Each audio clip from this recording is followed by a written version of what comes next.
जी अस्सलाम वालेकुम। कैफेट आज के लेक्चर का आगाज करते हैं। लेक्चर 23 है जी, लेक्चर 23 कर दे भैया। ठीक है भाई मेहरबानी। लेक्चर 23 है। आज के लेक्चर में हम आपको होम असाइनमेंट दी गई थी केस स्टडीज की, वो होम असाइनमेंट डिस्कस करेंगे हम। और इसके अलावा जो गोइंग कंसर्न हमने टॉपिक स्टार्ट किया था प्रीवियस लेक्चर में, हमने इसके सिर्फ इवेंट्स एंड कंडीशन डिस्कस किए थे, याद है?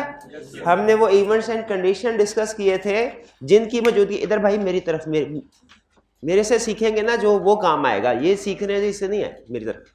गोइंग कंसर्न में हमने प्रीवियस लेक्चर में क्या सीखा था? इवेंट्स या कंडीशन जो कि डाउट क्रिएट करते हैं गोइंग कंसर्न के ऊपर। इवेंट्स या कंडीशन की लिस्ट हमने पढ़ी थी, वो लंबी चौड़ी लिस्ट थी। कितनी थी? 4-5 आइटम्स थी उसमें। यस 4-5 नहीं थी, कितनी थी? कैटेगरीज 3 थी। उन कैटेगरीज के अंदर जो एग्जाम्पल्स थी वो टोटल मिला के कोई 20-25 के करीब थे। वो सारी एक एक एग्जाम्पल आपने पढ़ी है, एक एक एग्जाम्पल आपने पढ़ी है। एक एक कैसे कोई भी एग्जाम्पल अगर वो केस स्टडी में इंक्लूड कर देता, पहचान लेंगे कि ये किस लिस्ट में पढ़ी थी। ये गोइंग कंसर्न में पढ़ी थी कि एमसीक्यू मैटर में पढ़ी थी, या कि अदर मैटर में पढ़ी थी, या मिस स्टेटमेंट में पढ़ी थी, या स्कोप लिमिटेशन में पढ़ी थी। ये पहचान लेंगे। अगर ये नहीं पहचान पाए तो आप केस स्टडी अटेम्प्ट नहीं कर सकेंगे। इसलिए जो सारी लिस्ट आपको दी गई हैं बार बार पढ़ना है, जहन में बिठाना है। इनको ज़बानी याद करने की जरूरत नहीं, लेकिन इनको इतनी दफा पढ़ना है कि जैसे ही ये सामने है पहचान ले इसको कहाँ देखा था, इसको कहाँ देखा था। क्या हमने इसको एमसीक्यू मैटर में देखा था? क्या हमने इसको मिस स्टेटमेंट में देखा था? ये एबिलिटी आप में होनी चाहिए। ठीक है जी। अच्छा, आज हम फिर गोइंग कंसर्न को कंक्लूड करेंगे, लेकिन कंक्लूड करने से पहले, अब चूंकि इससे पहले मैंने आपको केस स्टडी करवाई थोड़ी हल्की आंच पे, अब चूंकि हम एक reasonable portion of audit report cover कर चुके हैं, मॉडिफाइड ओपिनियन का सेक्शन भी निपटा दिया हमने, एमसीक्यू मैटर भी निपटा दिया, अदर मैटर भी निपट गया, गोइंग कंसर्न रह गया, अब इसके बाद सिर्फ की ऑडिट मैटर रह गया। तो चूंकि हम एक रीजनेबल पोर्शन या यूं कह लीजिए more than 80% portion of audit report cover कर चुके हैं, तो अब टाइम आ गया है कि आपको आपकी केस स्टडी को अपग्रेड किया जाए। अभी तक जो मैंने आपको केस स्टडी अटेम्प्ट करने के हवाले से रूल सिखाए हैं वो क्या है, जरा मुझे बता दीजिए। हमने कहा 3 स्टेप्स, इवैल्यूएट द सिचुएशन, फिर उसके बाद इवैल्यूएट सिग्निफिकेंस, और फिर इसके बाद इम्पैक्ट ऑन रिपोर्ट। अब सुन लीजिए, आज के लेक्चर में पहले मैं आपको केस स्टडी को कैसे अटेम्प्ट करना है कंप्रीहेंसिव अप्रोच सिखा रहा हूं, इसके बाद फिर हम लेक्चर की तरफ चलेंगे। ठीक है जी। ये अप्रोच ऑलरेडी आपके पास मौजूद होगी वॉल्यूम 2 में, how to attempt case study relating to impact on audit report. अच्छा, ये जहन में रखिएगा, ये बी लॉ और सी लॉ की तरह ऐसा नहीं है कि कोई भी केस स्टडी अटेम्प्ट करने की अप्रोच जो है एक जैसी होगी, ऐसे नहीं है कि रेलिवेंट लीगल प्रोविजन लिखे, डिसीजन लिखे, बेसिस ऑफ डिसीजन लिखे, ऐसा नहीं है। हर मेजर टॉपिक की केस स्टडी का तरीकाकार अलग है। पहला असूल, हमारे ऑडिट के जितने भी चैप्टर्स हैं सारे case study point of view से अहम नहीं है। कुछ chapter case study point of view से अहम है, कुछ नहीं। जैसे एग्जाम पॉइंट ऑफ व्यू से केस स्टडी बनाने को 2-3 नंबर की छोटी मोटी केस स्टडी वो किसी भी जगह से बना सकता है। केस स्टडी बनाने को 2-3 नंबर की केस स्टडी किसी भी चैप्टर में से बना सकता है, लेकिन case study point of view से जो मेजर कुछ चैप्टर्स मेजर है, अहम है, कुछ चैप्टर्स अहम नहीं है। जैसे अभी तक हमने चैप्टर 1, 2, 3 जो पढ़ा वो case study point of view से इतना अहम नहीं था। मैं आपको उसकी केस स्टडी असाइनमेंट के तौर पे देता तो रहा, लेकिन मैंने कोई टेंशन नहीं ली, ना ही आपको टेंशन लेने दी। आप पूछते भी थे सर ये केस स्टडी ऐसे नहीं हो रही, क्या करना है? मैंने कहा कोई बात नहीं, करते जाए, रीड कर ले। अगर खुद से नहीं हो रही तो सोल्यूशन रीड कर ले, क्योंकि मुझे अंदाजा था कि एग्जाम पॉइंट ऑफ व्यू से अहम नहीं है। अब एग्जाम पॉइंट ऑफ व्यू से हम केस स्टडीज आ गई, और जब आप ये केस स्टडी सीख लेंगे ना जो बड़ी वाली है, छोटी छोटी केस स्टडी तो सीखे बगैर ही आप निपटा लिया करेंगे। तो चैप्टर 4 हमारा पहला बड़ा चैप्टर है जो एग्जाम पॉइंट ऑफ व्यू से केस स्टडी हर अटेम्प्ट में आया करती है। इस केस स्टडी को आपने कैसे अटेम्प्ट करना है गौर से सुन लें, अटेंटिव होकर, बार बार नहीं समझाऊंगा, पूरे सेक्शन में सिर्फ एक दफा समझाऊंगा। इसके बाद आपको खुद से प्रैक्टिस कर करके इस अप्रोच को सीखना है और उसके ऊपर ग्रिप हासिल करनी है। कहता है सबसे पहले structure of the case soon low. Structure of the case का मतलब क्या है कि एग्जाम में आपको जो केस स्टडी आएगी उसकी प्रेजेंटेशन कैसे होगी, जो रिपोर्ट वाली केस स्टडी होगी उसकी प्रेजेंटेशन कैसे होगी। कह रहा है you will be given many short situation, आपको एक ही क्वेश्चन के अंदर 3-4 केस सिचुएशन दे दी गई होंगी, part A, part B, part C, दिल किया तो पार्ट डी भी ऐड कर देगा। यानी क्वेश्चन एक जो होगा ऑडिट रिपोर्ट वाला पॉसिबल है, एन मुमकिन है, कभी कभार वो सिर्फ एक ही केस स्टडी देता है, लेकिन some time multiple situation test करता है। जब अक्सर मल्टीपल सिचुएशन, तो जब मल्टीपल सिचुएशन टेस्ट करता है तो क्वेश्चन का स्ट्रक्चर कैसे बनाता है? Part A, part B, part C. आपकी सोच की तरह बैग भी उठा लीजिए, ठीक है जी, शाबाश। तो पार्ट ए, पार्ट बी और पार्ट सी, इस तरह हमें डिफरेंट पार्ट्स दे देगा। पहला असूल, हर पार्ट हमने अलहदा अटेम्प्ट करना है। बाज़ का स्टूडेंट कहते हैं सर क्लाइंट तो एक ही है, उसकी 3 situation A B C, client एक है ना, तो प्रैक्टिस में जाके एक रिपोर्ट देंगे कि 3 देंगे? एक देंगे। तो सर ये इसके में हम पार्ट ए में कह रहे हैं क्वालिफाइड ओपिनियन, पार्ट बी में कह रहे हैं एडवर्स ओपिनियन, तो मिल मिला के एक ही ओपिनियन, एक ही रिपोर्ट क्यों ना बताएं? एग्जामिनर की रिक्वायरमेंट नहीं होती।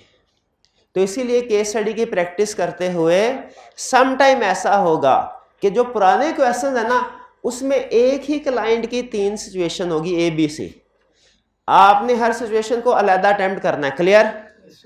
हाँ, अब चूंकि रिसेंटली उसको अंदाजा हो गया है कि स्टूडेंट्स को प्रैक्टिस में जाके कहीं वो गलत ना सोच ले, तो अब वो कहता है कि following are 3 situation in 3 different audit clients, in 3 different. तो डिफरेंट ऑडिट क्लाइंट कहे या सेम क्लाइंट कहे, अगर उसने 3 सिचुएशन दे दी, हमने हर सिचुएशन का अलग अलग एनालिसिस करना है।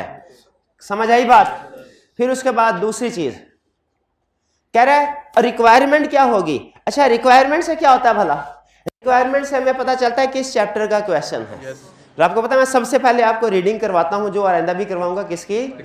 रिक्वायरमेंट पहले पढ़नी है, क्वेश्चन बाद में। रिक्वायरमेंट पहले पढ़नी है, क्वेश्चन। इसकी रीजन बताई थी मैंने आपको कभी, ताकि आपको पता चल जाए कि किस टॉपिक में से है, उसके कंसेप्ट रिफ्रेश हो जाए।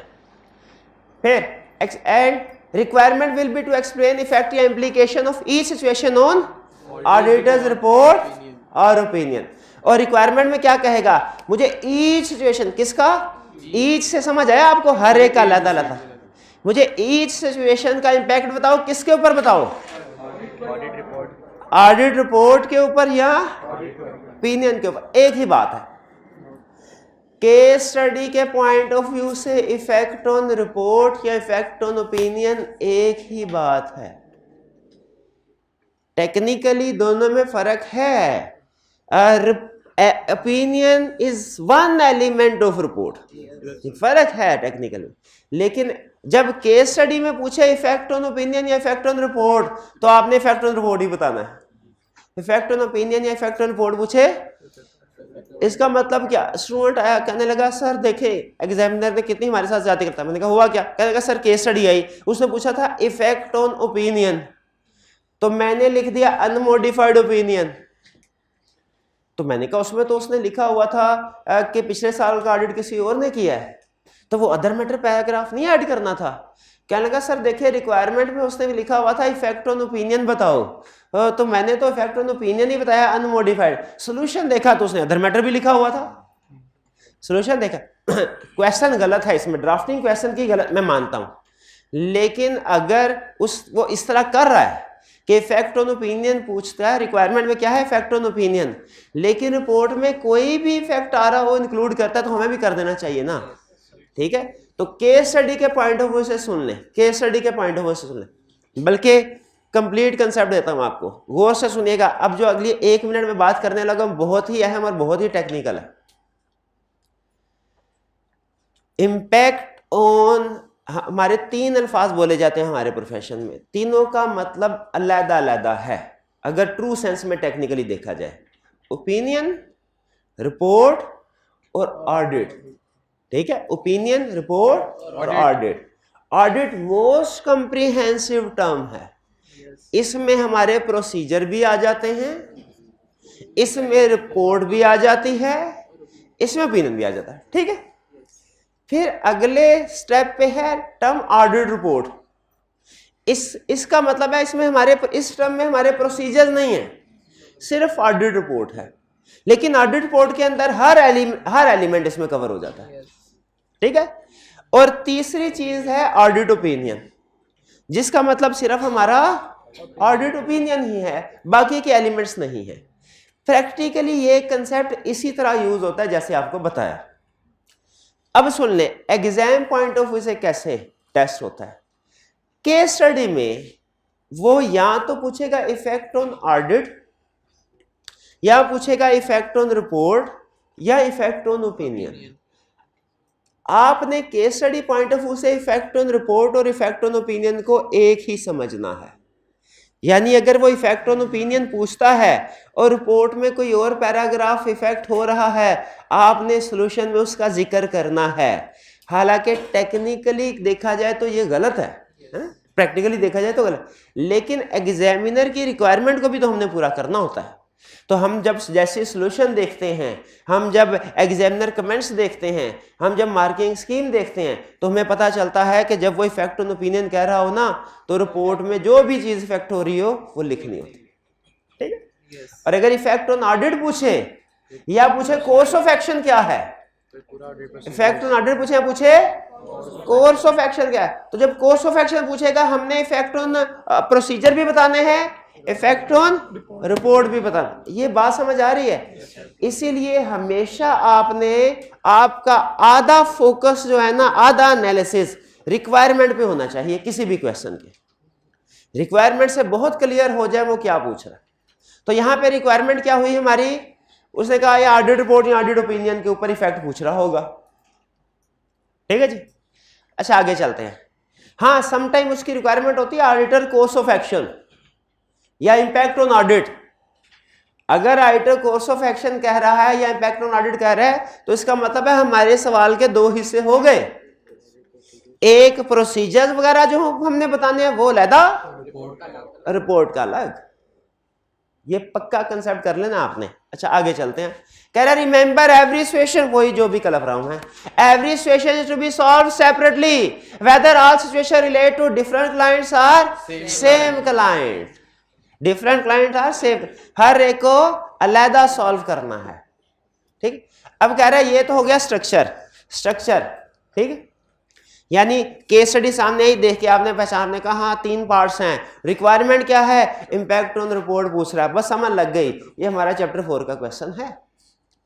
कैसे पहचान, अब इसको अटेम्प्ट करना है। अटेम्प्ट कैसे करना है, स्टेप 1 इवेल्युएट द सिचुएशन को इवेल्युएट करना है। यानी क्या इवेल्युएट करना है, इसमें पहले इसमें कोई जो भी इशू इसमें इन्वॉल्व है, कोई ना कोई मिस स्टेटमेंट है तो कोई ना कोई काउंटिंग का इशू होगा ना। अच्छा एक चीज में रखिएगा, अभी मैंने आपको इवेल्युएट द सिचुएशन में यह बताया था कि आपने सिर्फ ये बता देना है कि मिस स्टेटमेंट है कि स्कोप लिमिट है। इसको जस्टिफाई भी करना होता है। जैसे अगर क्लाइंट ने डेप्रिसिएशन रिकॉर्ड नहीं की ना, तो आपने जहां पे ये लिखना है कि दिस इज मिस स्टेटमेंट, वहां पे आगे इसको जस्टिफाई भी करवाना है कि because IFRS requires to record depreciation on tangible assets, ठीक है। ये रिक्वायरमेंट के साथ जस्टिफिकेशन होगी। आपने बताना है कि इसे IFRS क्या रिक्वायर करते हैं। सिर्फ मिस स्टेटमेंट का लफ्ज नहीं लिख देना, नंबर उसके भी दे देगा, लेकिन जब आपने उसको जस्टिफाई नहीं करवाया तो हो सकता है आधा नंबर काट ले। तो जस्टिफाई कराने का मतलब क्या होता है, साबित करना। इसी तरह का स्कोप लिमिटेशन है, फिर आप ये नहीं लिखेंगे कि because IFRS requires to record inventory at lower of cost and NRV, ये नहीं लिखेंगे। फिर ऑडिटिंग स्टैंडर्ड की बात लिखेंगे अगर स्कोप लिमिटेशन हुई, because ISAs requires auditor to physically verify inventory. लंबी चौड़ी बात नहीं करनी, एक लाइन में निपटा दें। ये जो शुरू के होते हैं ना स्टार्टर्स केस स्टडी के, उन स्टूडेंट का सबसे बड़ा मसला ये होता है, वो कहते हैं सर केस स्टडी कर तो लेते हैं, लेंथ ही बहुत ज़्यादा हो जाती है, क्योंकि आप केस स्टडी अटेम्प्ट करने से पहले नहीं सोचते कि क्या लिखना है।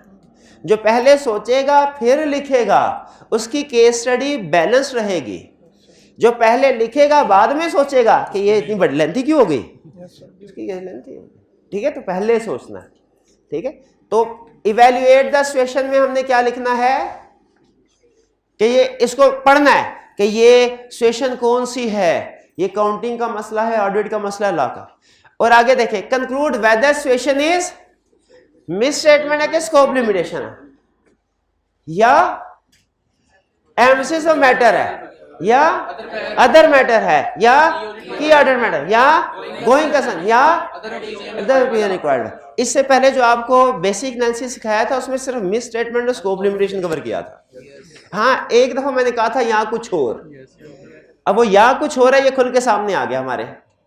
यानी हमने जब भी कोई केस स्टडी पढ़नी है ऑडिट की, सबसे पहले देखना है सिचुएशन को, क्या ये मिस स्टेटमेंट है, स्कोप लिमिटेशन है, एमसीएम मैटर है, अदर मैटर है, की ऑर्डर मैटर या गोइंग कंसर्न। ये कैसे, यहाँ एडिशनल ओपिनियन, शाबाश, ये कैसे पता चलेगा? पढ़ लिया आपने, कैसे पता चला? उसने कहा स्पेशल पर्पस फ्रेमवर्क है।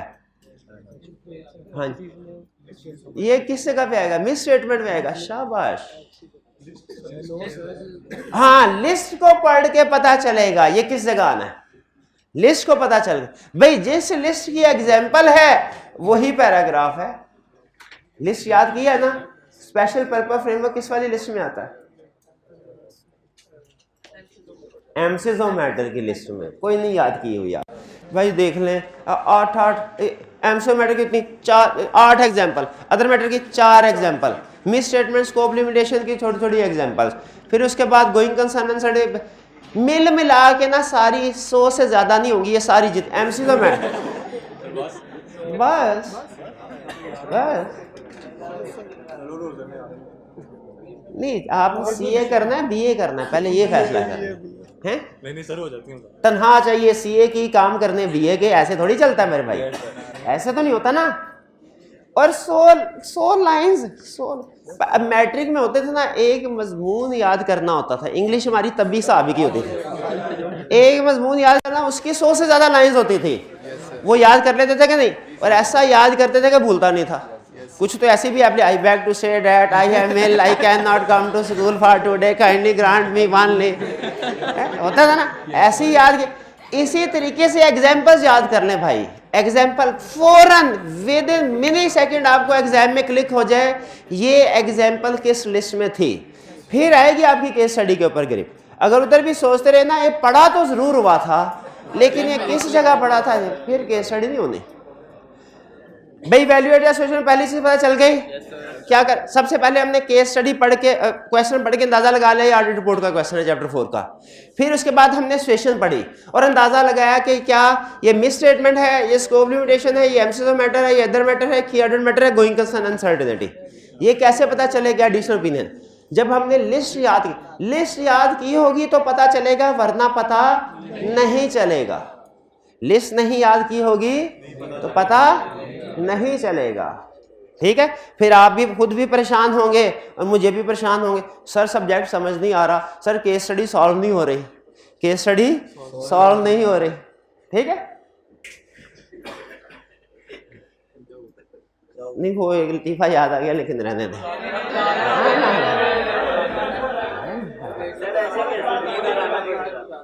नहीं, पीर साहब का मुरीद था कोई आप जैसा मासूम, पीर साहब के पास चला गया, कहूँगा पीर साहब दुआ कीजिए अल्लाह ताला मुझे औलाद दे।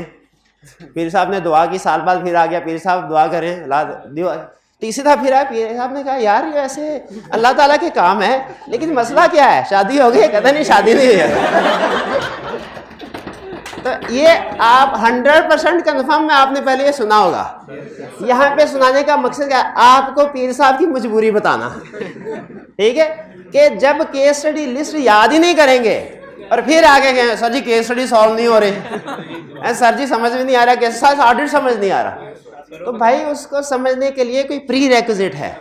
प्री रेक्विजिट करेंगे, शादी नहीं। गलत कंसेप्ट समझने में माहिर हैं आप। नहीं भाई, क्या लिस्ट याद करना। चलिए आगे चलते हैं। कहते हैं अब देखें, अब ये दूसरा स्टेप सिर्फ उस सूरत में करना है अगर मिस स्टेटमेंट या स्कोप लिमिटेशन है। याद रखिए जो मटेरियलिटी का कंसेप्ट है ना, ये मिस स्टेटमेंट और स्कोप लिमिटेशन पे अप्लाई होता है।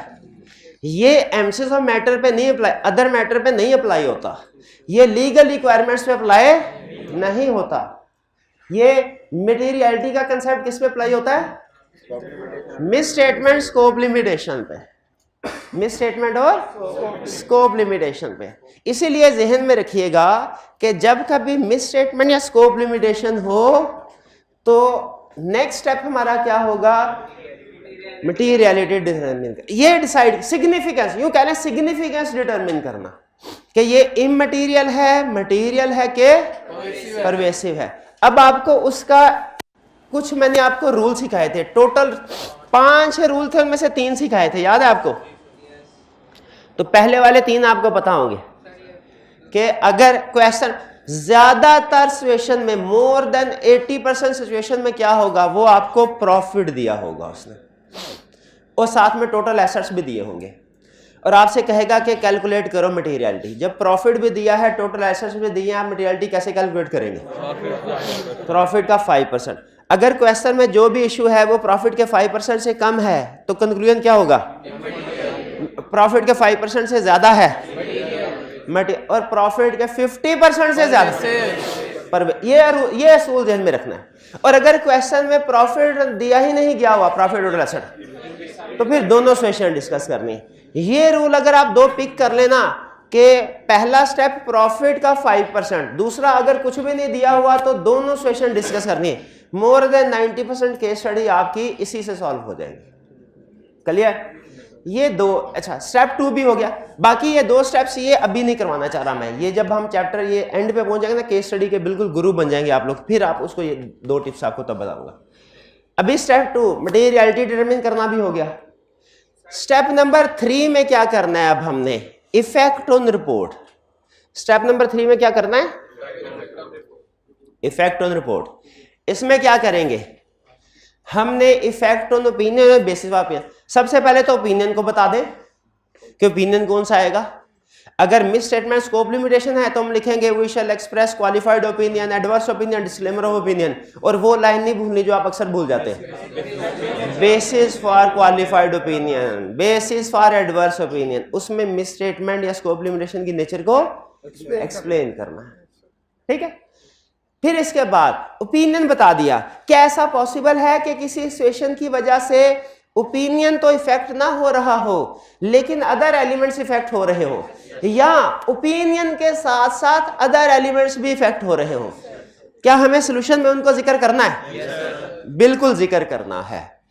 तो आप लिखेंगे article shall include MCQ of matter paragraph because financial statements are prepared on special purpose framework, ठीक है।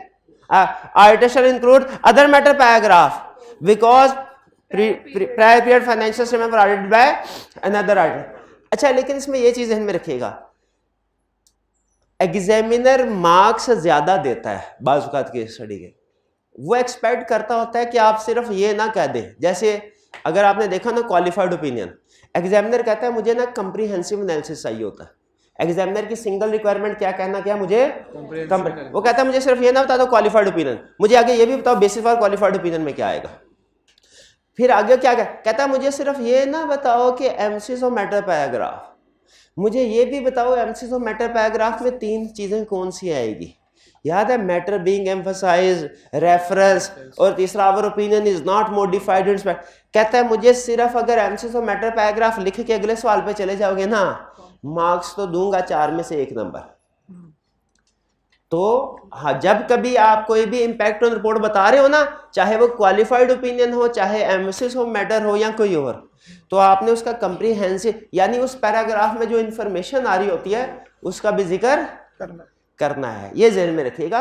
बाकी जैसे जैसे केस स्टडी सॉल्व करते जाएंगे ना, ये आपको पता चलता जाएगा कि वो किस तरीके से करना, किस तरीके से करना, ठीक है। बस ये हमारा इफेक्ट कंप्लीट हो। फिर कह रहा है effect on every other para, यानी आपने सिर्फ मिस स्टेटमेंट स्कोप लिमिटेशन पे नहीं, बाज़ का स्टूडेंट कहते हैं सर ना मिस स्टेटमेंट ना स्कोप लिमिटेशन, हम इसको छोड़ के आगे जा रहे हैं। नहीं, ये देखें कि क्या ये एमसीक्यू मैटर या अदर मैटर भी तो नहीं है, क्योंकि वो भी तो रिपोर्ट के अंदर ही होते हैं ना। तो बाज़ औक़ात किसी चीज का इफेक्ट, किसी केस स्टडी में इफेक्ट इधर नहीं होगा, सिर्फ इधर होगा।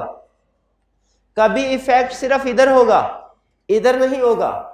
ये 2 है ना पॉइंट, एक ओपिनियन वाला और एक अदर एलिमेंट है। और कुछ केस स्टडी में इफेक्ट दोनों जगह पे होगा, दोनों जगह। याद है वो books of accounts have been destroyed books of accounts have been destroyed, scope limitation, effect pervasive, disclaimer of opinion दिया था, और क्या किया था? हाँ जी, legal requirement, proper books of accounts have not been kept, उसको भी हमने एक्सप्लेन किया था। तो बाजुकात इफेक्ट सिर्फ एक में होगा, सिर्फ ओपिनियन पे, बाजुकात अदर पे, और बाजुकात इसका ध्यान रखना है आपने। आपने सोचते हुए हमेशा दोनों चीजों को सोचना। क्लियर? ये था आपका अप्रोच, ठीक है। फिर इसके बाद कह रहा है कि बाजुकात एग्जामिनर एंड एग्जामिनर वो कहता है matters to be considered by auditor. What are the matter to be considered by auditor in this situation and also state impact on report. तो मैटर्स टू बी कंसीडर्ड का मतलब क्या है? वो ही सिग्निफिकेंस वैल्यूएट करना, मैटर को evaluate करना, उसकी सिग्निफिकेंस, उसको बाजुकात क्या कह देता है? Matter to be considered. Clear हुई बात? ठीक है। आज हमने वो जो बेसिक एनालिसिस था हमारा 2D, उसको थोड़ा सा 3D, बेसिक स्ट्रक्चर वही है, सिर्फ मैंने उसमें जो आपका विजन है उसको थोड़ा ब्रॉड करने की कोशिश की। आपने मजीद ये चीजें भी देखी, ये चीज भी साथ जोड़नी है या इसके साथ इस चीज को भी ऐड करना है। क्लियर? अब ये पेज है, ये आपने लाजमी वक्तन फवक्तन हफ्ते में एक दफा जरूर पढ़ते रहना, ठीक है, ताकि अगर कोई केस स्टडी कहीं पे आपको अटेम्प्ट करने का तरीकाकार थोड़ा भूल रहा है तो वो रिफ्रेश हो जाए फिर, ठीक है। और जब कभी केस स्टडी करें, कोशिश करें केस स्टडी सॉल्यूशन के साथ कंपेयर कर लें और उसमें देखें क्या गलती है, क्या क्या इसमें से हो सकता है कोई ना कोई स्टेप आपने मिस कर दिया। क्लियर जी? अच्छा, ये थी हमारे अप्रोच केस स्टडी को अटेम्प्ट करने की। इसके अलावा मैंने आपको कोई होम असाइनमेंट दी थी, मैं चाह रहा हूँ होम असाइनमेंट में भी कुछ 2-3 क्वेश्चन हम डिस्कस कर लें ताकि आपको ये अप्रोच जो है ना ये मजीद पक्की हो जाए, इसकी डेमोन्स्ट्रेशन भी आ जाए। तो कौन सा क्वेश्चन था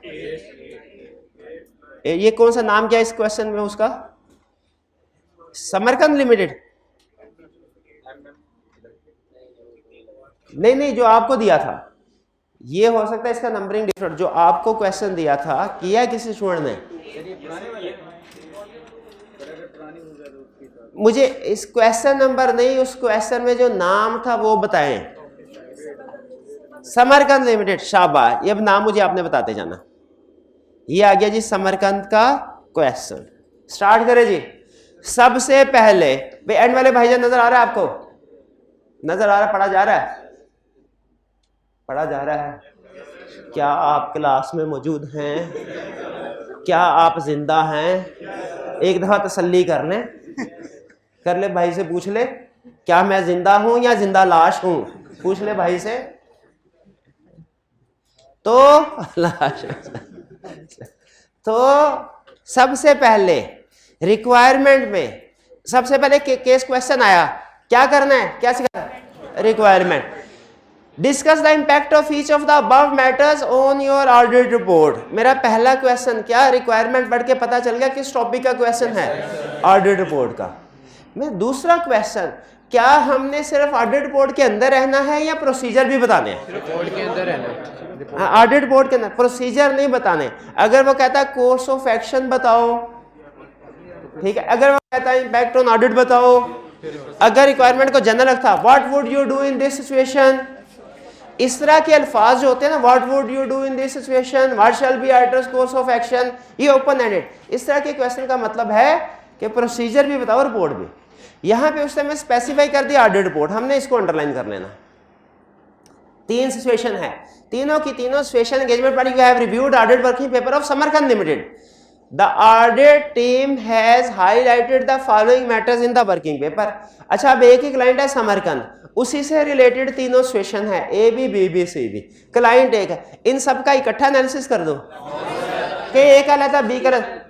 ये अब समझ आया कैसे कहा था आपको कि हालांकि क्लाइंट प्रैक्टिकली इस क्लाइंट की एक ही रिपोर्ट इशू होगी, लेकिन एग्जाम में हमने इसको अलग अलग करना है। कहता है 20% ऑफ कंपनीज रिकॉर्डेड टर्नओवर यानी revenue comprises of cash sales, proper record of cash sales have not been maintained. Cash, अच्छा कुछ स्टूडेंट यहाँ पे कैश सेल का रिकॉर्ड मेंटेन नहीं किया गया। क्लियर? आगे चलते हैं। हमने अभी अब क्या मैं फौरन पहुंच जाऊं कि स्कोप लिमिटेशन है? क्या मैं देखूं शायद आगे अल्टरनेटिव को शेयर की बात करें? अच्छा, the audit consequently the audit team was unable to design audit procedure to verify the cash. वो कोई प्रोसीजर बना ही नहीं सके, कोई अब पता चल गया, अल्टरनेटिव प्रोसीजर भी नहीं कर सके। ठीक है, स्कोप लिमिटेशन हो गई। क्लियर? सबसे पहले step number 1 evaluate the situation क्या है, ये क्या है, स्कोप लिमिटेशन। ठीक है, because alternative auditor is unable to obtain evidence from alternative procedure too. दूसरा इफेक्ट क्या है इसका, क्या उसने क्वेश्चन में प्रॉफिट बताया हुआ है? नहीं बताया। अच्छा, ये 20% का मतलब ये नहीं कि ये मटेरियल है, क्योंकि 5% से ज्यादा हो तो मटेरियल होता है, 50% से ज्यादा तो परवेसिव, तो ये 20, तो ये मटेरियल हुआ ना? गलत, मटेरियल नहीं हुआ। क्यों? ये कंफर्म, क्योंकि 20% ऑफ सेल्स कह रहा है। 20% ऑफ सेल्स में भी मटेरियल हो, में भी परवेसिव, मुझे को थोड़ी पता, सेल्स होती तो पता चलता। अगर वो 20% ऑफ प्रॉफिट कहता ना, मैं कंफर्म कहता आपको कि ये मटेरियल है। लेकिन अगर 20% ऑफ सेल्स कह दे, 20% ऑफ रेवेन्यू कह दे, वो मे भी प्रॉफिट के 5% से ज्यादा, मे भी 50% से ज्यादा हो। तो इसीलिए बताइए यहाँ पे हमें क्या उसने क्लियरली बताया कि इफेक्ट क्या है या नहीं बताया? नहीं। तो हम क्या डिस्कस करेंगे? दोनों। तो कैसे एक्सप्लेन करेंगे आप? हाँ, auditor shall express qualified opinion on financial statement if effect is material, और disclaimer of opinion if effect is pervasive. शाबाश, आगे चले। प्रॉपर बुक्स ऑफ अकाउंट्स नहीं रे, नहीं अभी नहीं, proper books of accounts, basis. हाँ जी, बेसिस ऑफ ओपिनियन वो भाई बताएंगे। बेसिस ऑफ ओपिनियन बताओ मेरे भाई। Scope limitation, miss statement. हाँ, बेसिस वाली बात बता दे मेरा भाई, बेसिस वाली बात क्या थी? अभी कर पाया, अभी बताया, अभी बताया नहीं बेसिस वाली बात, और ये कहा था कि आप बार बार स्किप कर जाएंगे ना, किया करे यार। आज 10 बजे रोजा लगना शुरू हो गया, ऐसे कैसे चलेगा? ये मेरा भाई बताएगा। हाँ मेरा भाई, बेसिस वाली बात क्या थी? शाबाश, auditor shall explain nature of scope limitation in basis for qualified / disclaimer of opinion section. ठीक है जी। अच्छा, क्या यहां फिर के अगले क्वेश्चन पे चला जाऊं या सोचूं कि ओपिनियन तो डिस्कस कर दिया, क्या इसकी वजह से रिपोर्ट का कोई और पैराग्राफ फैक्ट हो रहा है? MCQ matter, other matter fact हो रहा है।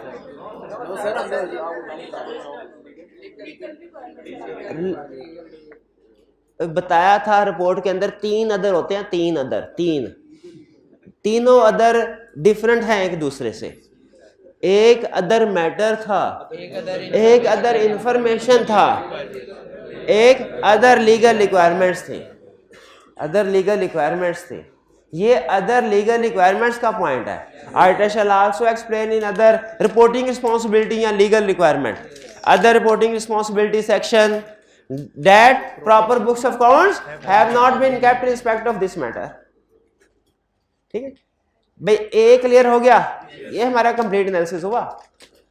B, during the current year the company change the method of charging depreciation on its fixed asset from straight line to diminishing balance method. अच्छा, मैं एक statement दे लूंगा, आपने ट्रू और false करना है। जब कभी भी चेंज इन एस्टिमेट या चेंज इन पॉलिसी होगा, अकाउंटिंग पॉलिसी, वो मिस स्टेटमेंट होगा। फॉल्स। शाबाश, ये डिपेंड करता है। अगर स्टैंडर्ड ने चेंज की इजाजत दी है, एस्टिमेट भी पॉलिसी भी चेंज, हाँ लेकिन चेंज को करना ठीक है। अगर वो सही अकाउंट फॉर और डिस्क्लोज हुआ है फिर कोई प्रॉब्लम नहीं। हाँ जी, तो यहाँ पे फौरी आपने इस नतीजे पे नहीं पहुंचाना ये मिस स्टेटमेंट है। यहाँ पे सिर्फ ये बता रहा है चेंज है, चेंज ठीक किया, चेंज हुआ है, चेंज ठीक हुआ है कि नहीं वो आगे देखते हैं। However, all the required disclosure have been included in notes to the financial statement। कह रहा है कि सारे डिस्क्लोजर हमने दे दिए। ठीक है, एज्यूम करते हैं फिर हम अकाउंटिंग भी ठीक की होगी, तो अगर अकाउंटिंग भी ठीक किया, डिस्क्लोजर भी ठीक किया, तो हम क्या करेंगे? Unmodified opinion on financial statements. MCQ matter तो आएगा ना। अब एमसीक्यू मैटर मेरा भाई खोल के मुझे दिखाएगा किस जगह पे चेंज इन एस्टीमेट और चेंज इन अकाउंटिंग पॉलिसी लिखा है। एमसीक्यू मैटर ना ना ना ना भाई, ना ना भाई, दुआ करवा लो जितनी मर्जी पीर साहब से, लिस्ट ना याद करना।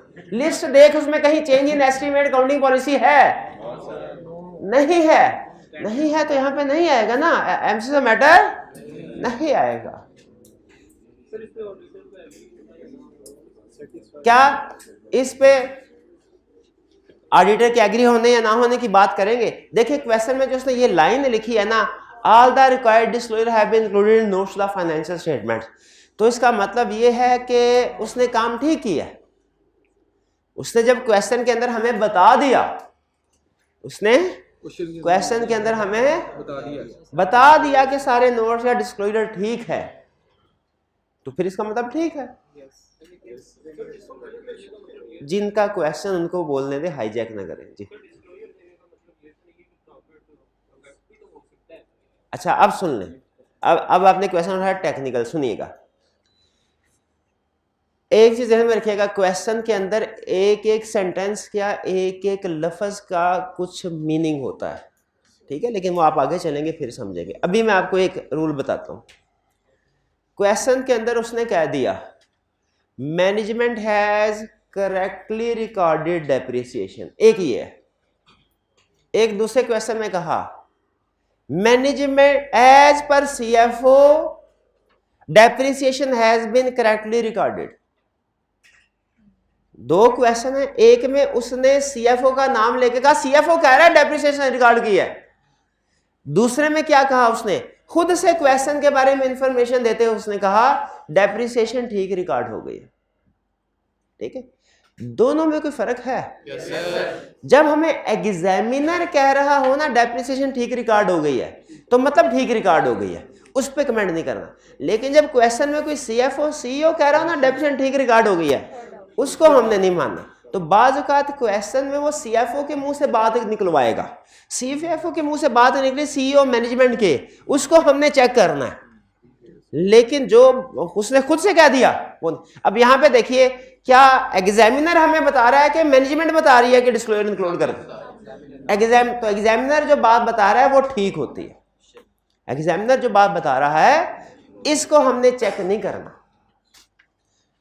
चलिए अच्छा, अब एस्टिमेट्स और काउंटिंग पॉलिसीज ठीक है, एमसीक्यू अनमोडिफाइड ओपिनियन आ गया, एमसीक्यू मैटर नहीं, अदर मैटर नहीं आया। हाँ, इस पे एक मैटर आ सकता है जो अभी तक हमने नहीं पढ़ा, की ऑडिट मैटर, लेकिन वो मैं अभी नहीं आपको बता रहा, वो जब हम सेक्शन पढ़ेंगे फिर आपको एक्सप्लेन करेंगे। Next, the previous year financial statements were audited by another firm of chartered accountants which has issued an unmodified opinion on these financial statements. Other matter, अच्छा पहले unmodified opinion, शाबाश, फिर उसके बाद उस कौन सा पैराग्राफ, अदर मैटर पैराग्राफ। आप क्या लिखे, मैटर शैल इंक्लूड अदर मैटर पैराग्राफ, खत्म। शाबाश शाबाश। वो जरा मुझे कोई स्टूडेंट बता दे कि भाई पुराने नोट चल जाएंगे, नए नए नोट नहीं आजकल मिल रहे, नहीं चलेंगे, ठीक है। अच्छा तो बताइए अदर मैटर, इस केस में कौन सी इंफॉर्मेशन थी, कौन सी इंफॉर्मेशन, 100 रुपए का इनाम, अदर मैटर, हाथ उठा के पहले, प्रायर पीरियड प्रीसेसर ने वो किया था, प्रीसेसर का मैंने तो बहुत कुछ किया था, मैंने तो इफ्तारी भी की थी, मैंने सहरी भी की थी, उसके बाद खाना भी खाया था। क्या किया था? अदर, इस सिचुएशन में अदर मैटर पैराग्राफ आएगा एग्रीड। उस अदर मैटर पैराग्राफ में स्पेसिफिकली क्या इंफॉर्मेशन आएगी, that previous year financial statements were audited by another auditor, और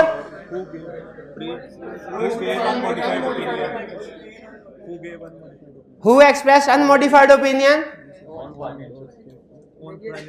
and date of opinion, date. ये तीन स्टूडेंट्स मिलके भी आंसर नहीं कर सके, आधा आधा कर लेते, कोई आधा आधा नहीं। चलिए, सिर्फ अदर मैटर, स्टूडेंट सिर्फ अदर मैटर लिख के समझते हैं, हमने पूरा क्वेश्चन सॉल्व कर दिया। अच्छा मजे की बात, फिर जब रिजल्ट आता है परेशान होंगे कि पेपर तो सारा ठीक हुआ था, फेल क्यों हो गए, परेशान होंगे। मजाल है फिर भी एग्जामिनर कमेंट्स या सजेस्टेड सॉल्यूशन देख लें, भागे भागे सिर्फ पीर साहब के पास आएंगे। ये जो है पेपर बहुत अच्छा खींच खींच के नंबर लगाए थे, 67 मार्क्स आ रहे थे, 21 पता नहीं कैसे आ गए। अच्छा ये भी नहीं ऐसे बच्चे को क्या करना चाहिए मुझे बताए? क्या उस्ताद के पास आना चाहिए? नहीं, उस्ताद के पास इसको खुद से देखना चाहिए क्या जो रूल सारे बताए थे उसको फॉलो किया है, और बाद में टीचर से डिस्कशन जरूर कर लें कि सर फ्यूचर में क्या करना है, ठीक है। लेकिन अगर पास्ट में क्या किया है एग्जैक्टली ये देखना हो ना, क्या गलती की है, उसके लिए एग्जामिनर कमेंट्स और जैसे सोल्यूशन है। अब मुझे बताइए आप में से कितने ऐसे स्टूडेंट हैं जो पास्ट में जिस पेपर की भी तैयारी की है उसके एग्जामिनर कमेंट्स, जैसे सोल्यूशन और मार्किंग स्कीम रेगुलरली देखते हैं? ये अच्छा, तीन पूरी क्लास में 3 स्टूडेंट, इससे अंदाजा लगा लें। हालांकि मैंने आपको क्या बताया, मेरे ख्याल में सबसे ज्यादा आपका जो मोस्ट यूजफुल एजुकेशन रिसोर्स है वो क्या है? Examiner comments. और ये हाल है, या परेशान तो होते नहीं कि मेरे नंबर कम क्यों आए, लेकिन जो एग्जामिनर चीख के बता रहा है उसको नहीं पढ़ेंगे डॉक्यूमेंट। आगे आपकी मर्जी, बताना मेरा फर्ज था। भाई ये क्लियर हो गया। सिर्फ अदर मैटर नहीं लिखना, अदर मैटर के अंदर जो इंफॉर्मेशन है वो भी लिखनी है। क्लियर? अच्छा, अब इसने बाजू का जहां पे कुछ हमारी गलतियां वहां पे कुछ आई कैब की भी हैं, मतलब हमें उनसे इख्तलाफ है। मुझे इससे सख्त उलझन होती है जब आई कैब 3 पार्ट्स को तो प्रेजेंट कर देता है, मार्क्स इकट्ठे देता है 10 नंबर। हालांकि अगर वो मार्क्स भी दे देना ए के साथ कितने 4 नंबर का ये है, 3 का ये है, 3 का ये है, या 5 का ये, 2 का ये, 3 का ये, तो स्टूडेंट को अंदाजा हो जाता है कि किस पार्ट में कितना लिखना है। वो उसी वक्त फिर पता चलता है जब सॉल्यूशन सामने आता है, वरना तो हवा में तीर चला रहे होते हैं ना, पता नहीं इसके इतने मार्क्स हो। तो इसलिए मार्क्स दे देने चाहिए। अच्छा एग्जामिनर इंटरनेशनल लेवल पे आप देखें ना, अच्छा एग्जामिनर अपने सब पार्ट्स के भी मार्क्स मेंशन करता है, आई कैप नहीं कर रहा। इसका ये मतलब नहीं आई कैप अच्छा एग्जामिनर अच्छा है, वो भी अच्छा है, एक चीज पे थोड़ी डिसीजन होता है। हाँ जी, वो बहुत अच्छा है बिल्कुल। तो लेकिन ये मेरे ओपिनियन में ये करना चाहिए बात। ये क्लियर हो गया। अब हमने अप्रोच भी सीख ली, उस अप्रोच के मुताबिक एक क्वेश्चन को डिस्कस भी कर लिया। अब मजीद आपको जो असाइनमेंट दी गई आपने वो क्वेश्चन करने हैं, ठीक है, वो कर लिया, उनको भी डिस्कस करेंगे। लेकिन मैं चाह रहा हूं कि आज हम अपना नेक्स्ट एलिमेंट भी कवर करके जाएं। जो नेक्स्ट एलिमेंट कौन सा है? कौन सा जी? हाँ, स्टार्ट तो कर लिया था, आज उसको एंड करना है बस। वो स्टार्ट कौन सा किया था? Going concern. अच्छा, कंप्लीट डिस्कशन कर, जो कल चीजें डिस्कस हो गई थी क्विक रिवीजन उनकी भी कर रहा हूं, ताकि एक दफा थीम सेट हो जाए, उसके बाद हम उससे आगे चलते रहें। देखेंगे 20-25 मिनट है हमारे पास। 25 मिनट है, ठीक है, शाबाश। सुन लें, टॉपिक चल रहा है ऑडिट रिपोर्ट। ऑडिट रिपोर्ट के अंदर जो एलिमेंट हम डिस्कस करने जा रहे हैं वो है गोइंग कंसर्न। सीखेंगे हम क्या कि ऑडिट रिपोर्ट के अंदर material uncertainty related to going concern का पैराग्राफ किन सिचुएशन में आएगा, और अगर आएगा तो इसको ड्राफ्ट कैसे करना है। आज का हमारा मकसद क्या है क्लास में यहाँ पे बैठने का, क्या सीख के जाना है? ऑडिट रिपोर्ट के अंदर material uncertainty related to going concern का पैराग्राफ किन सिचुएशंस में आएगा। कौन सा पैराग्राफ? गोइंग कंसर्न का नहीं, कल भी material uncertainty relating to going concern. कौन सा paragraph? Uncertainty relating to going concern. कौन सा paragraph? Uncertainty relating to going concern. जरा अनसर्टेनिटी पे जोर दे के कहिए,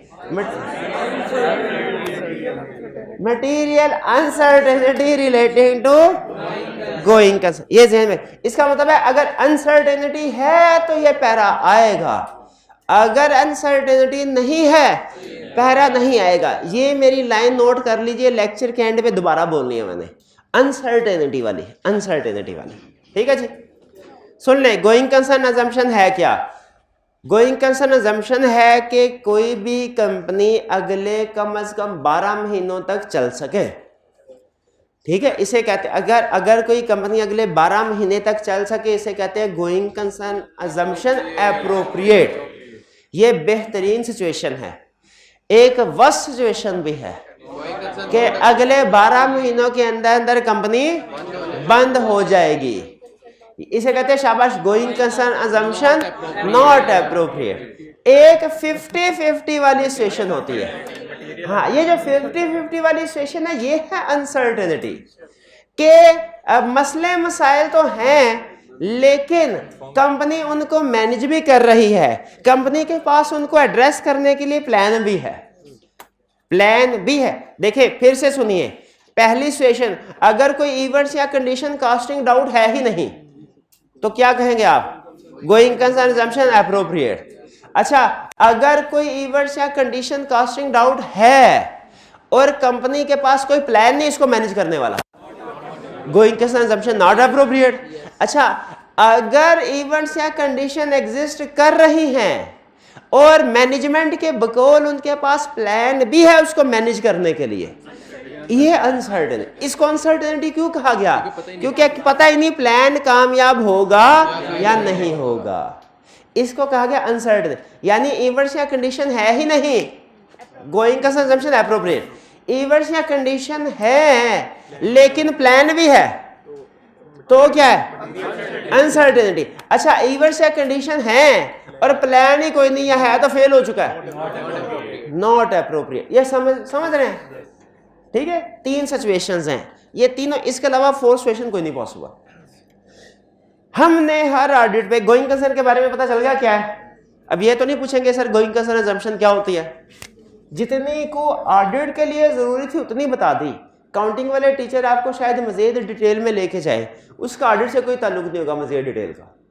ठीक है, अकाउंटिंग के कंसेप्ट ऑडिट में क्या अप्लाई होते हैं? बिल्कुल होते हैं, लेकिन उनकी डेप्थ, उनकी एप्लीकेशन का तरीका फर्क होता है। तो मैंने आपको हो सकता है अकाउंटिंग के कुछ कंसेप्ट सिखाऊं, लेकिन उतने सिखाऊंगा जितना मेरा सब्जेक्ट रिक्वायर करता है, उससे आगे नहीं।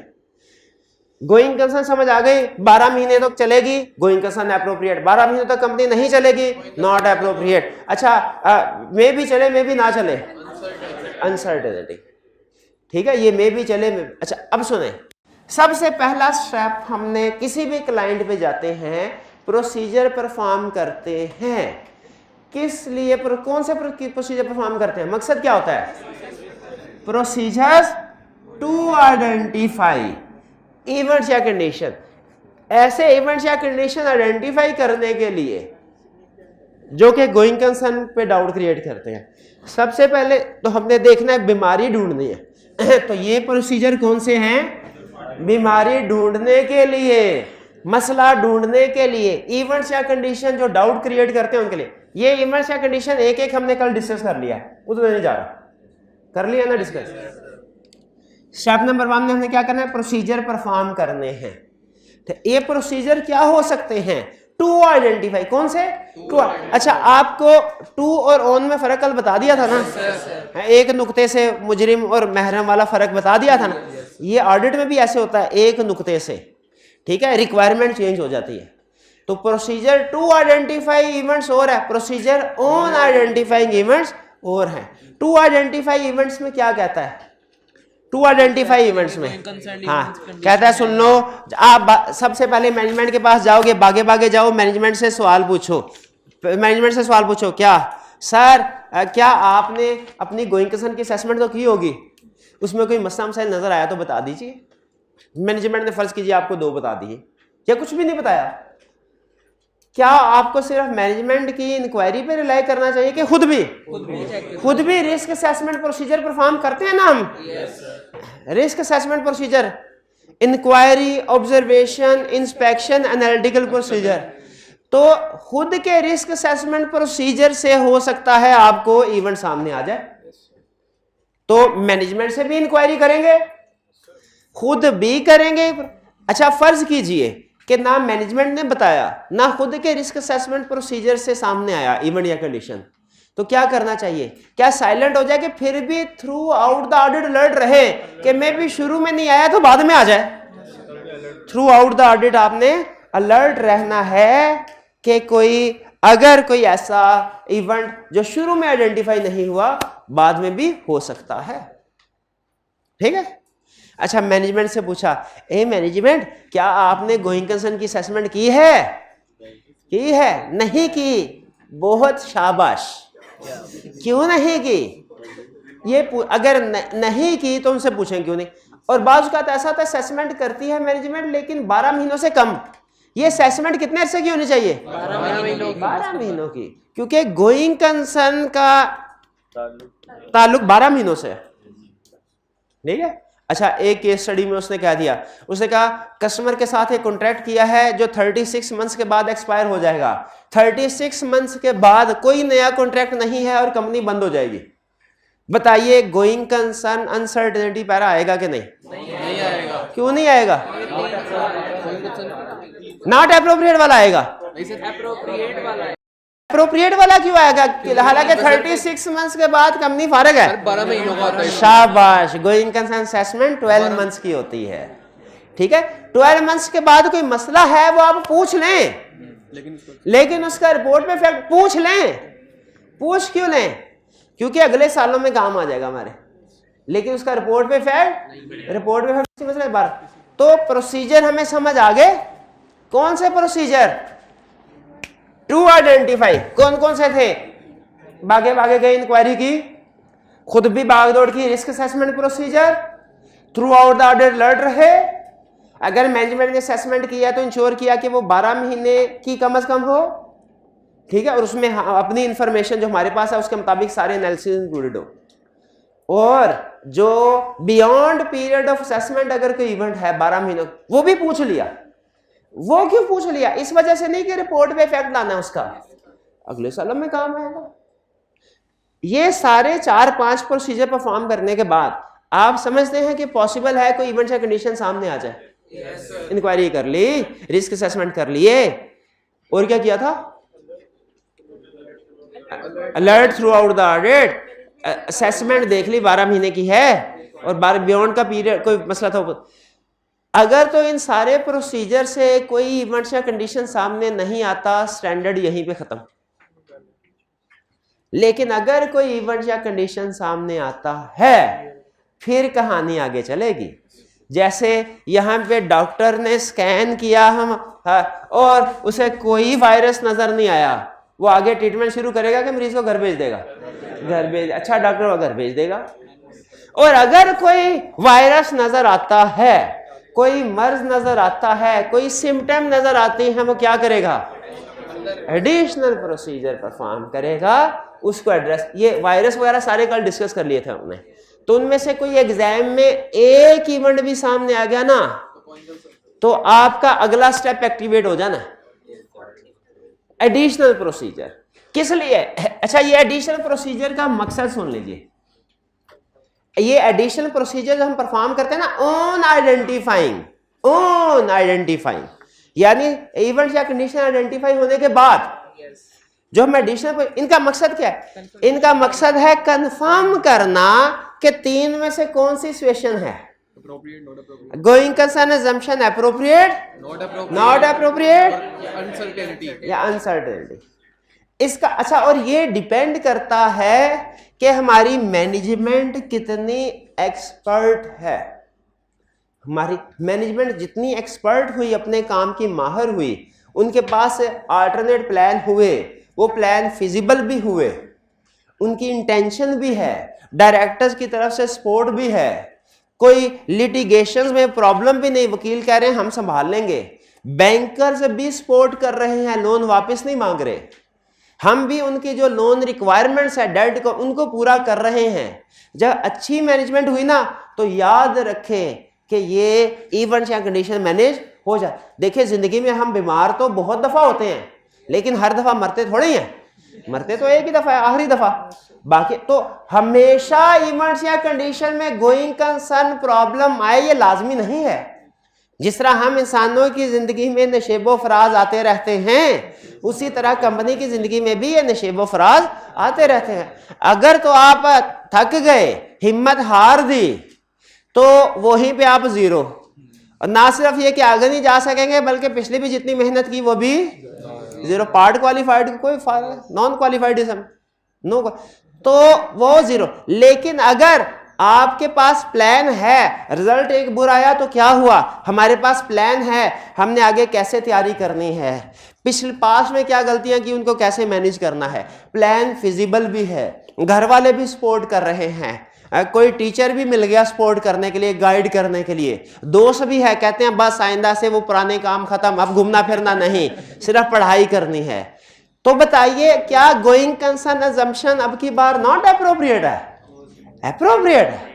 लेकिन अगर घर वाले कहें भाई बस आज से फीस बंद, खुद कमाओ खुद खाओ, ठीक है, और दोस्त भी कहें छोड़ो यार सीए में क्या रखा है, आर्टिफिशियल इंटेलिजेंस आने वाली है, वैसे ही सारे बेरोजगार, छोड़ो गोली मारो, ठीक है, क़यामत आने वाली है अनकरीब, छोड़ो। तो गोइंग कंसर्न, तो समझाना क्या चाह रहा हूं, मेन कंसेप्ट देखिए, प्रोसीजर एक दो वो अहम नहीं है, कंसेप्ट बिल्ड करना अहम है। कंसेप्ट क्या है, इवेंट्स या कंडीशन किसी भी कॉर्पोरेट वर्ल्ड में हर कंपनी को फेस करना पड़ती हैं, लेकिन हर कंपनी की गोइंग कंसर्न प्रॉब्लम नहीं आती। ये डिपेंड करता है कि क्या कंपनी के पास अल्टरनेट प्लान है कि नहीं, और हम एडिशनल ऑडिट प्रोसीजर में यही देखते हैं कि क्या कंपनी के पास वो एडिशनल वो अल्टरनेट प्लान है कि नहीं। ये एडिशनल प्रोसीजर क्या है ये भी मैं आपको बताऊंगा थोड़ी देर में, लेकिन एडिशनल प्रोसीजर के बाद हम किस नतीजे पे पहुंच रहे होंगे, या तो गोइंग कंसर्न अजम्पशन अप्रोप्रिएट या नॉट अप्रोप्रिएट, या मटेरियल अनसर्टेनिटी एग्जिस्ट करती है। अब ये प्रोसीजर अगर आप देखें तो लर्निंग ऑब्जेक्टिव 7 में है, 7 में वो क्या कह रहा है, कह रहा है मैनेजमेंट का प्लान देखो, प्लान को अंडरलाइन कर लें, मैनेजमेंट का प्लान देखो फ्यूचर का फिजिबल है कि नहीं, फिजिबल है कि नहीं उसको देखें, और मैनेजमेंट से रिप्रेजेंटेशन ले लें कि भाई मैनेजमेंट जो फ्यूचर की बातें होती है ना, फ्यूचर की बात उन पे मैनेजमेंट से रिप्रेजेंटेशन ले लेते हैं।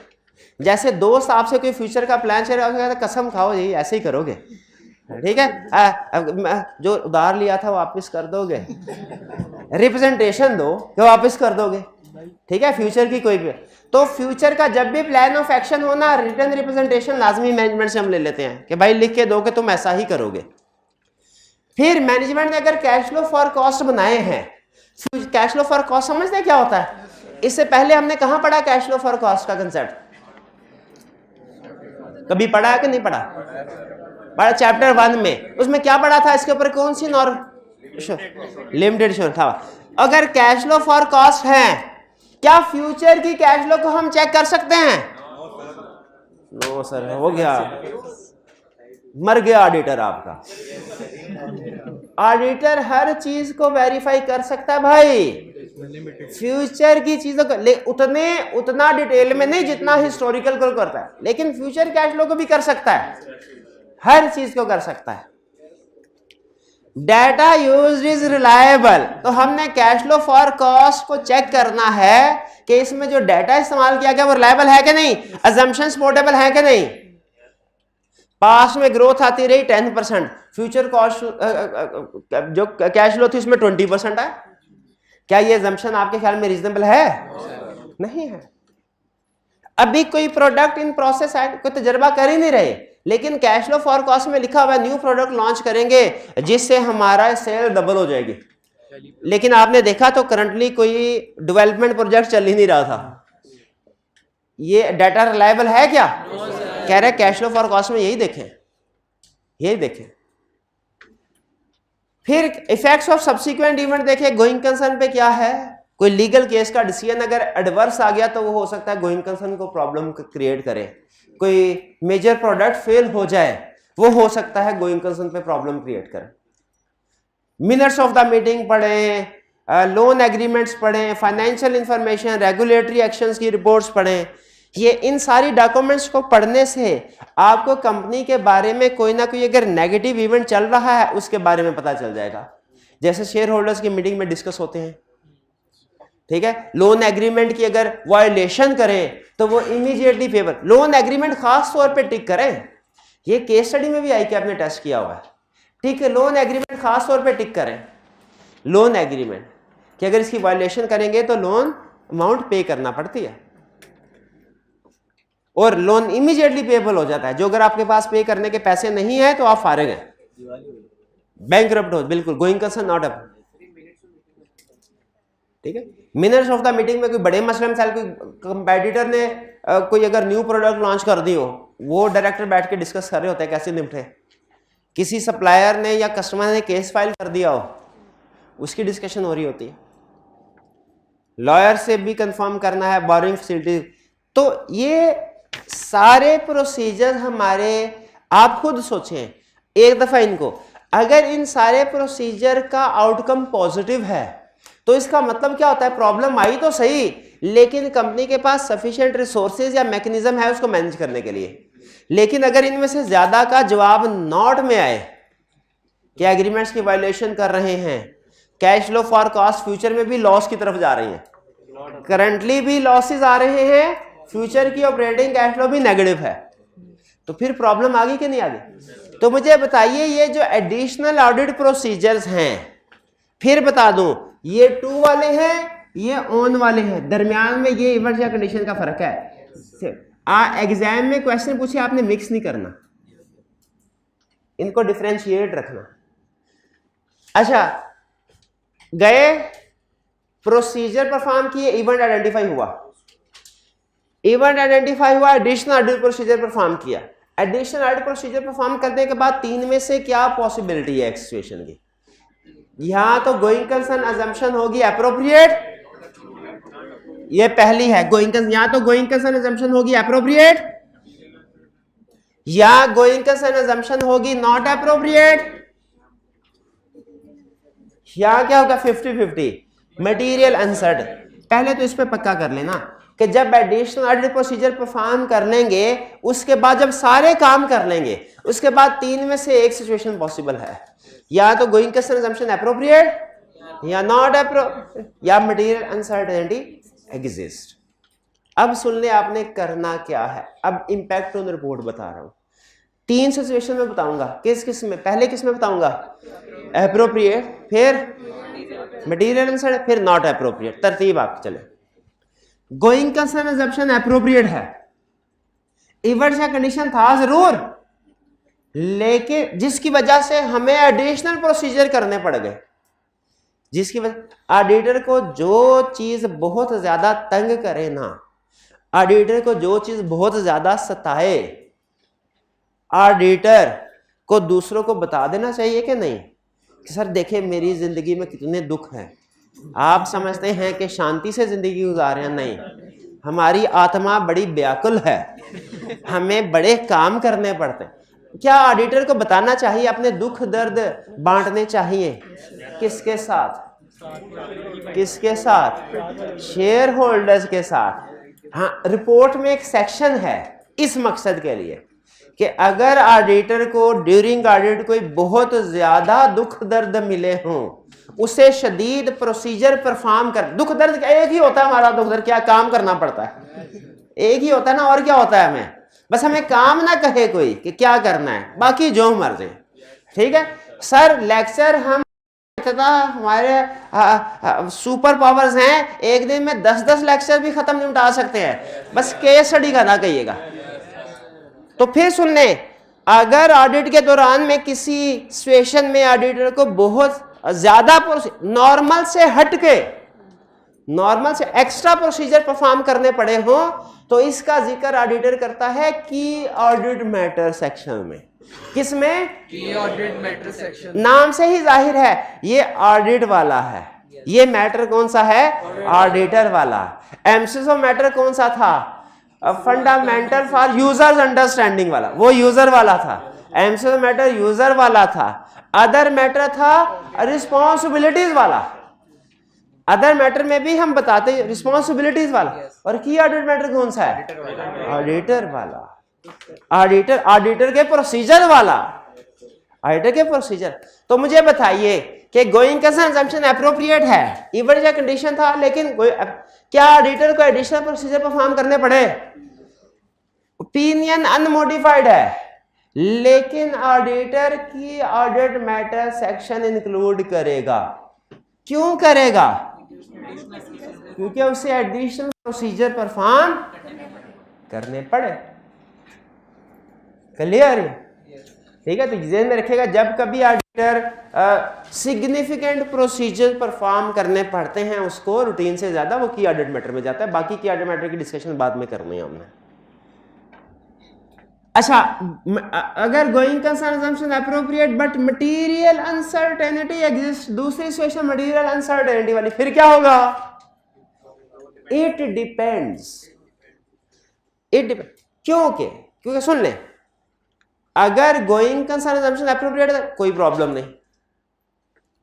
अगर going concern assumption appropriate material uncertainty exist करती है ना, तो मैनेजमेंट के लिए उसको डिस्क्लोज करना जरूरी होता है। मैनेजमेंट ने उस अनसर्टेनिटी को, ये तो आपने काउंटिंग में भी पढ़ा होगा ना, हर अनसर्टेनिटी को रिपोर्ट फाइनेंशियल स्टेटमेंट में डिस्क्लोज करना है।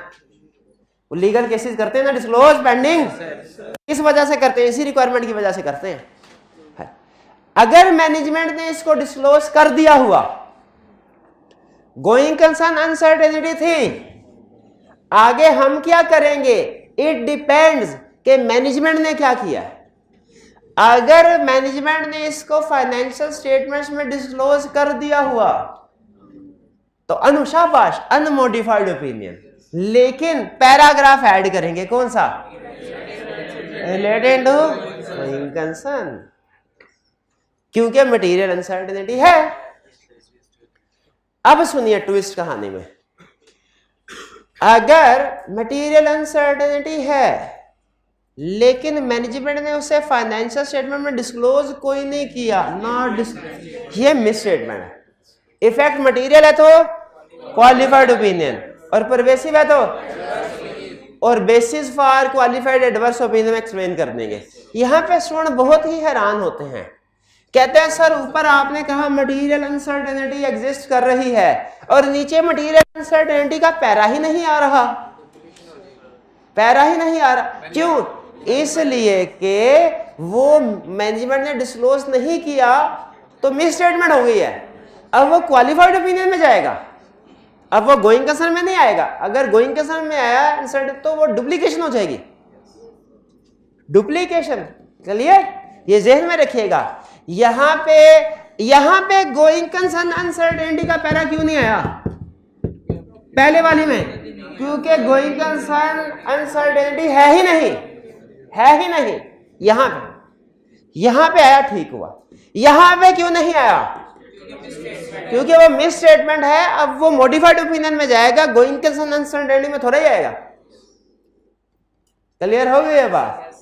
अब आगे चलते हैं। अगर गोइंग का तीसरी, पहली सिचुएशन क्या थी? गोइंग कंसर्न एप्रोप्रिएट, दूसरी नॉट, तीसरी going concern assumption not appropriate. जब going concern assumption not appropriate हो तो मैनेजमेंट ने financial statements going concern basis पे नहीं बनाने, क्योंकि कंपनी अगले 2-3 महीनों में बंद हो जाएगी ना, तो करंट और नॉन करंट तो करने का सवाल ही पैदा नहीं होता। और सारे एसेट्स और लायबिलिटीज भी हम फेयर वैल्यू पे रिकॉर्ड करते हैं, मार्केट वैल्यू कह लें।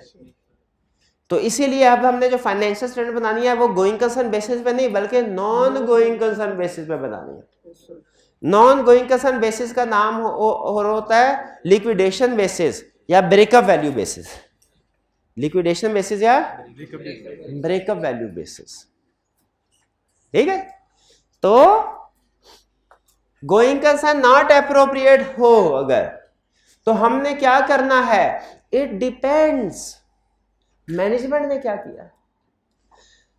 अगर मैनेजमेंट ने financial statements, going concern assumption not appropriate है लेकिन financial statements going concern basis पे बनाई है, तो गलती नहीं, बहुत बड़ी गलती, परवेसिव इफेक्ट, परवेसिव, सारे ही गलत, शाबाश, एडवर्स ओपिनियन।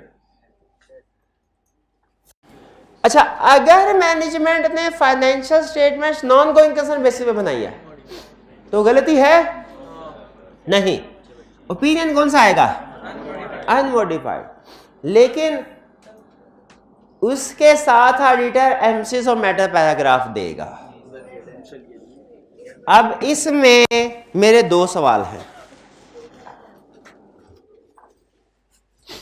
पहला सवाल, एम्फसिस और मैटर पैराग्राफ क्यों देगा? हाथ उठा के। और दूसरा सवाल, material uncertainty related to going concern का पैराग्राफ क्यों नहीं आएगा? पहला, दूसरा, तीसरा, चौथा, पांचवा, पीछे में छठा जी। यूजर अंडरस्टैंडिंग के लिए जो है वो एम्फेसिस ऑफ मैटर का पैराग्राफ आएगा और emphasis of matter paragraph user की अंडरस्टैंडिंग के लिए। सर लिस्ट में गोइंग कंसर्न एक मिनट ठहरे,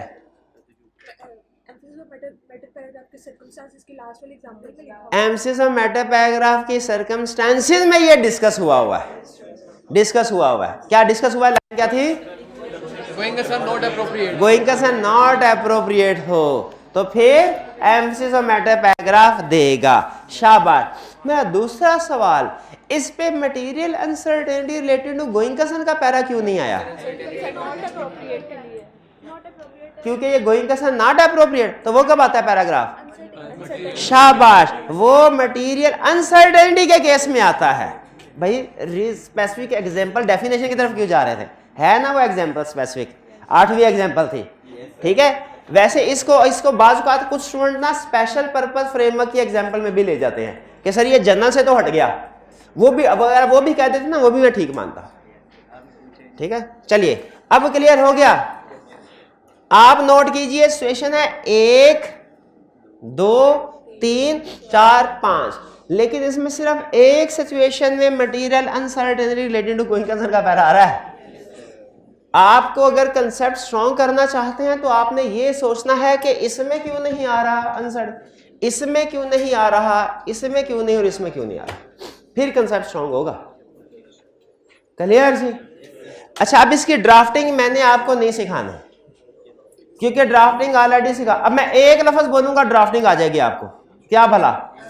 शाबाश। इसकी material uncertainty related to going concern की ड्राफ्टिंग वैसा ही है जैसे एम्फेसिस ऑफ मैटर की ड्राफ्टिंग। और एम्फेसिस ऑफ मैटर की ड्राफ्टिंग कैसे है? जैसे गोइंग कंसर्न की है।